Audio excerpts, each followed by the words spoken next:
అందరికీ నమస్కారం. అమరావతిలో రియల్ ఎస్టేట్ ఇన్వెస్ట్‌మెంట్ చేసే వాళ్ళకి ముందుగా ఏ జోన్ ఏంటి? ఎలా ఉంది? అనేది తెలుసుకోవాలనేది మొట్టమొదటిగా చేయాల్సినటువంటి విషయం అన్నమాట. దాని గురించి ఒకసారి మీకు ఎక్స్‌ప్లెయిన్ చేస్తాను. ఏదైతే 2050 2050 వరకు ఉన్నటువంటి మ్యాప్ ఎలా ఉండబోతుంది? అమరావతి ప్రాంతము ఏదైతే రాష్ట్రం కొత్త రాష్ట్రం ఏర్పడింది ఆంధ్రప్రదేశ్‌కి అమరావతి రాజధాని ప్రాంతము ఏ విధంగా డెవలప్‌మెంట్ అవుతుందనే దానికి ఒకసారి చూసినట్లయితే మీరు ఇటు చూడండి. ఇక్కడ ఏదైతే సెంట్రల్ జోన్ ఉంది. ఇక్కడ మన అమరావతి జోన్‌లో 35,000 ఎకరాలు తీసుకున్నటువంటి ఈ సెంట్రల్ జోన్ ఈ ప్రాంతం తుళ్ళూరు ఈ ఏరియా మొత్తం కూడా అధికారికంగా 9 సిటీస్‌ని డెవలప్ చేయడం జరుగుతుంది ఇక్కడ. అది కాకుండా ఎలా డెవలప్‌మెంట్ అవుతుంది? దీంట్లో ఈ కలరింగ్ ఇచ్చారు కదా! కలరింగ్ ఏం చెప్తుంది మనకి? ఏ విధంగా డినోట్ చేస్తారో చూద్దాం ఇక్కడ. ఎగ్జిస్టింగ్ సిటీస్ గాని, ఎగ్జిస్టింగ్ డెవలప్‌మెంట్ ఏరియా ఏదైతే ఉందో దాన్ని ఇక్కడ ఏం చేశారంటే విజయవాడగా మీరు విజయవాడ చూడండి, మంగళగిరి చూడండి అండ్ గుంటూరు చూడండి. ఇక్కడ విజయవాడ, మంగళగిరి, గుంటూరు చూసినట్టయితే ఇక్కడ ఆరెంజ్ కలర్‌లో కనపడుతుంది. ఇది ఎగ్జిస్టింగ్ ఆరెంజ్ కలర్‌లో కనపడుతుంది. ఇది ఎగ్జిస్టింగ్ డెవలప్డ్ సిటీస్ అన్నమాట. అండ్ ప్రపోజ్డ్ డెవలప్‌మెంట్ ఉండాలన్నటువంటి సిటీస్ ప్రపోజ్డ్ డెవలప్‌మెంట్ ఏ ప్రాంతంలో ఉన్నదని చూస్తే ఈ యెల్లో కలర్ కనపడేటువంటి ప్రాంతాలు మొత్తం కూడా ప్రపోజ్డ్ డెవలప్‌మెంట్ ఏరియా అన్నమాట. ఈ ప్రపోజ్డ్ డెవలప్‌మెంట్ ఏరియా ఇవన్నమాట యెల్లో కలర్. ఇక్కడ ఫస్ట్ చూసాం కదా! Existing developed city area thick like orange కలర్‌లో ఉన్నవి. ప్రపోజ్డ్ డెవలప్‌మెంట్ ఏరియా యెల్లో కలర్‌లో ఉన్నవి.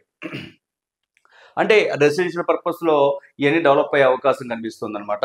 దానికి అనుగుణంగా కొన్ని ఇండస్ట్రియల్ జోన్స్ దానికి అనుగుణంగా ఇండస్ట్రియల్ జోన్ ఏమున్నవి? ఎటువంటి ఇండస్ట్రియల్ జోన్‌ని మనము ఎక్కడెక్కడ ఇండస్ట్రియల్ జోన్ డెవలప్ అంటే కమర్షియల్‌గా ఏమైనా కంపెనీస్ పెడతానికి కావచ్చు, ఐటీ కావచ్చు, వాటెవర్ ఏదైనా ఇండస్ట్రియల్ డెవలప్ చేయడానికి ఎక్కడెక్కడ ప్రాంతాలని నోటిఫై చేసి పెట్టారనేది చూసుకోవాలి ఇక్కడ.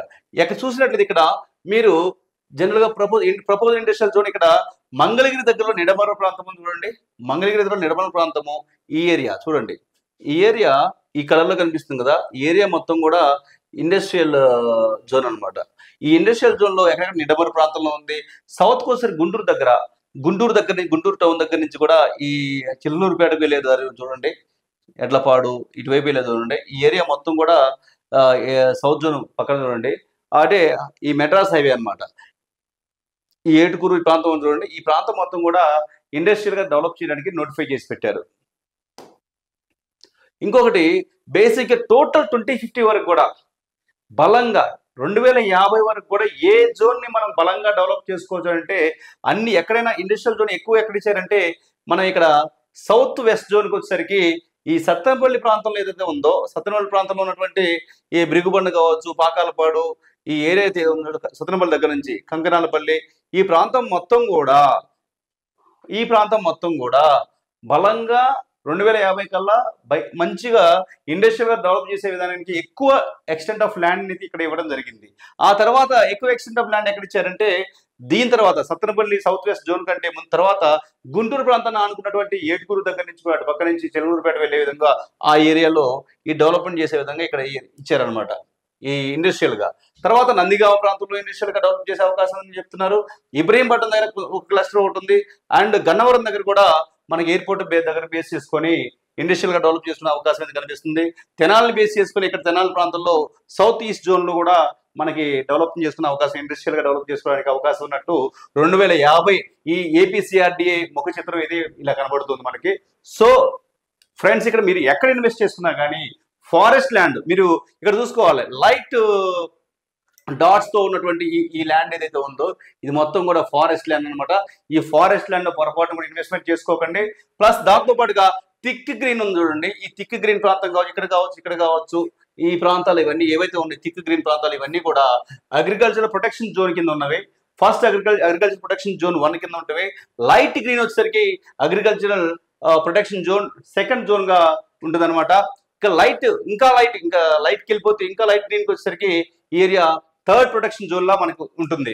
సో మీరు ఇన్వెస్ట్మెంట్ చేసుకునేటప్పుడు ఫారెస్ట్ జోన్ లో మాత్రం ఇన్వెస్ట్మెంట్ చేసుకోకండి. పొరపాటు ఒకవేళ ల్యాండ్ కూడా మాకు రేపు లాంగ్ టర్మ్ లో ఇన్వెస్ట్మెంట్ చేస్తే మనకి ఉపయోగపడుతుంది అనుకోండి ఇలాంటి ఫారెస్ట్ జోన్ లో కానీ ఈ ఫారెస్ట్ జోన్ లో ఇన్వెస్ట్మెంట్ అసలు పెట్టకండి.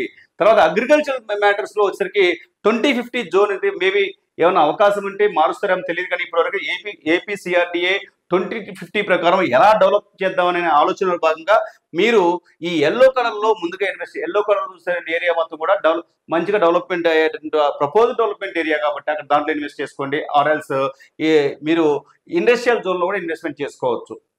సో ఫ్రెండ్స్, మీరు ఇన్వెస్ట్మెంట్ చేసుకునే క్రమంలో ముందుగా ఎంత చేసినా కానీ లీగల్గా కరెక్ట్గా చూసుకొని మాత్రమే ఇన్వెస్ట్ చేసుకోండి. Plus at the same time ప్రభుత్వాలు తీసుకున్న నిర్ణయాలు ఎలా ఉన్నాయో అప్పటి సమయానికి తగ్గట్టుగా మీరు ఇన్వెస్ట్మెంట్ చేసుకోండి. Thank you.